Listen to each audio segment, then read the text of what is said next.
At this point, I'll be surprised if Lane Kiffin stays at Ole Miss. You are Locked On College Football with Spencer McGaughlin, your daily podcast on all things college football. Part of the Locked On Podcast Network, your team every day. Welcome, everybody, to another episode of Locked On College Football. I'm your host, Spencer McGaughlin. Thank you all so much for making this your first listen or your first view every day. It is part of the Locked On Podcast Network, your team every day, and the number one sports podcast network out there. Thank you all so much for making that possible. Stephen Willis of Locked On Ole Miss is here. Later on, I will talk about Notre Dame. I'm slowly but surely being turned into an anti-Notre Dame guy. I will explain. It's not because I don't like Marcus Freeman. And the ACC title hunt is wild. We got to deal with fallout from that. This episode brought to you by our friends at Game Time. Download the Game Time app, create an account, use the code LOCKEDONCollege for $20 off your first purchase. Stephen, you've been busy recently. Something has been going on in Oxford. There have been a lot of goings-ons, and out of the meeting on Friday in which Ole Miss met with Lane Kiffin and talked about his future there, the statement that was released, it would be a rabbit out of the hat if they keep him in Oxford, right? Yeah, I don't think you release a statement that he's going to announce the Saturday after the game when he could have signed the extension right then, and you could pretty much guarantee that you're going to win the game by 40. So I think, personally, I think he is, let's say, leaning LSU at the moment. But if you look online, it's the most strange thing you've ever seen. Florida has absolute confidence that they're getting him. LSU has absolute confidence they're getting him. And it comes across like he's just telling everybody yes at this point. So it also becomes, what do you believe? And being certain is pretty dangerous right now about what could happen. But I think he ends up at LSU come Saturday after the Egg Bowl. That's where my head is at, just because the offer is so big. And look, Florida is a premier job in college football. Top tier. I think when you consider the roster that is in place, Florida's got a pretty solid one. They just need better coaching. I think we've seen that throughout the course of this year. I still think most people would tell you LSU's the better job. And I think it's close because Florida, man, you've got great support from the fans at both of these places. You are in a recruiting hotbed in Florida, but you're also there in Louisiana and you're right next to Texas. And I think that's why if I were Lane Kiffin and I were set on leaving Ole Miss, I'd probably go to LSU because it's close. It really is. I don't think there's a bad decision if he's set on leaving. But frankly, Stephen, if I were Lane Kiffin, I don't know that I would leave. He's got a great situation in Ole Miss where he is wanted, where he can win, where he is supported, where he's already had success. I don't know that I would leave. I'm not wired like everybody else, though. That's just me. Well, listen to this. It's crazy. The Egg Bowl is Friday at noon Eastern time on ABC, and it's going to feature the 10-1 Ole Miss Rebels with the chance for an 11-win season and a chance to go to the SEC title game on top of everything else. You just need Auburn to beat Alabama on the Plains, and you need Texas to beat A&M in Austin.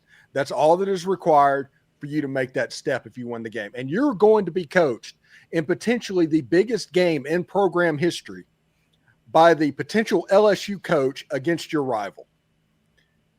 Think about the optics of that, of what could happen. And if Ole Miss wins the game, like I said, I don't expect Lane Kiffin to coach another game after the Egg Bowl at Ole Miss. That's where I am at the moment, this personal opinion. But it's absolutely bizarre to think about the fact that how we've gotten here to this point, to where potentially the LSU coach is coaching your team against Mississippi State in the biggest game in the Ole Miss program history. And that is something that everybody needs to keep in mind. Now, I will give the fan base a ton of credit right now. They are buying up tickets at Davis Wade Stadium in Starkville to basically try to make that a home game. I mean, the fans are all in for the players and what they've done, the stories of Keon, Lacy and Trinidad Chambliss and those guys. And if Ole Miss gets the win, and it's always a tight game when you play an Egg Bowl, it is always going to be a weird game. But if Ole Miss gets the win like they're supposed to do, I think they're 7.5-point favorites on FanDuel right now. If Ole Miss gets that win, they're 11-1. They're basically a lock for the playoffs at that point, and you're in play for the SEC championship game because you watch a game that night, which is Texas and Texas A&M, and then Saturday night is Auburn and Alabama. So there's a lot to play for. There's a lot for the Ole Miss fan base to be excited for. And the one thing that as an Ole Miss fan, and that Ole Miss fans are going to have a hard time reconciling if Lane Kiffin somehow says, hey, he's going to stick around in Oxford, is this noise, this stuff, basically superseded the greatest football season in modern Ole Miss history over a selfish thing. All of the attention are off of these kids. Trinidad Chambliss, wonderful story. Keon Lacy, wonderful story. The fact that the defensive line is very much high school built in an era of the Portal King. All of this is wonderful stories, and all we're talking about is what will Lane Kiffin do. He's setting up his LeBron decision, essentially, of what's been set up. And nobody is talking about the Egg Bowl right now, and I don't know as a fan if I'll be able to forgive or forget that. That's very well said. I wouldn't either, and I think that it totally sucks.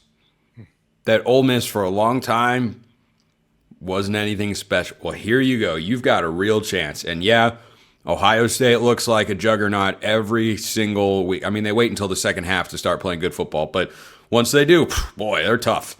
They're really but everything else in college football, everybody else, this is as level as it has ever been. That's been what the portal has done. You've had programs that haven't been up in a long time, like Ole Miss or Vanderbilt. I don't mean to put them in the same breath. I'm just citing examples here.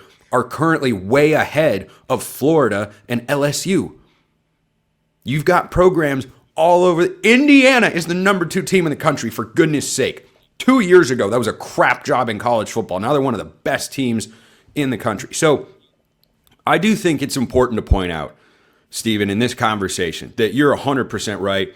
It is really unfortunate that a story like Trinidad Chambliss and everybody else on Ole Miss, that's just getting completely overshadowed, and that they are, if Lane Kiffin does leave after the Egg Bowl, they're just going to be in this state of complete and utter limbo, and they could turn it into an even better story if they find a way to go to the college football playoff and win a couple of games without Lane Kiffin. But this is perhaps the best example of how broken the college football calendar is and how badly the sport needs to have someone or something fix it. I don't know who that is.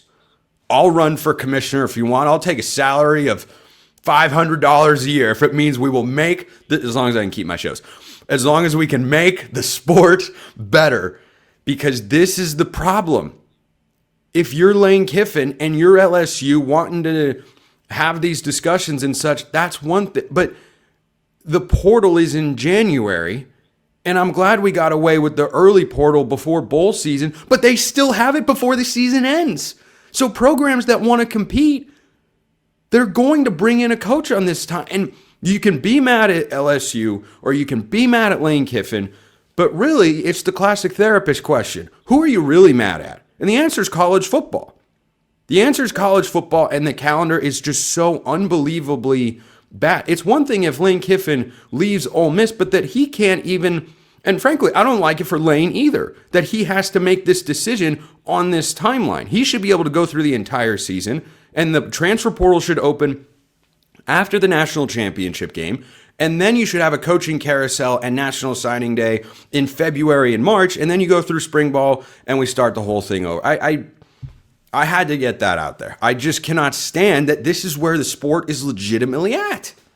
Yeah, and it's supposed to be about the student athletes. Yeah, it's not. And you have all of these stories about that, and we're talking about a coach going to different places whose teams are essentially over. Their season is over because they're not very good, and we're taking the spotlight off of something that is a legit story in college football. And I'm just going to say this. I know that coaching availability is a part of the bylaws and the college football playoff committee ranking system. If you move this Ole Miss team down at least one place, if you move them at all over this, you're a fraud, you're a farce, and it's an embarrassment to the sport, worse than the calendar that is out there right now. Because this isn't even everybody likes to talk about Jordan Travis and FSU and all of that happened. First of all, this is a 12-team playoff, and that was a 14 playoff. Second of all, none of the players are affected. It is an adult on the outside that is causing every bit of this. And I think a room full of athletic directors at least are going to realize is like, man, that would be a terrible situation if you were in, instead of just punishing the overarching kids that made all of this possible to begin with. I put out a top 25 every week. If Ole Miss beats Mississippi State, they will not be falling in my top 25. That is my pledge to you and the college football community, Stephen. That will not happen. Stephen Willis, Locked on Ole Miss. Great as always. I didn't want to go in the direction I'm going next. I'm just becoming more and more anti-Notre Dame.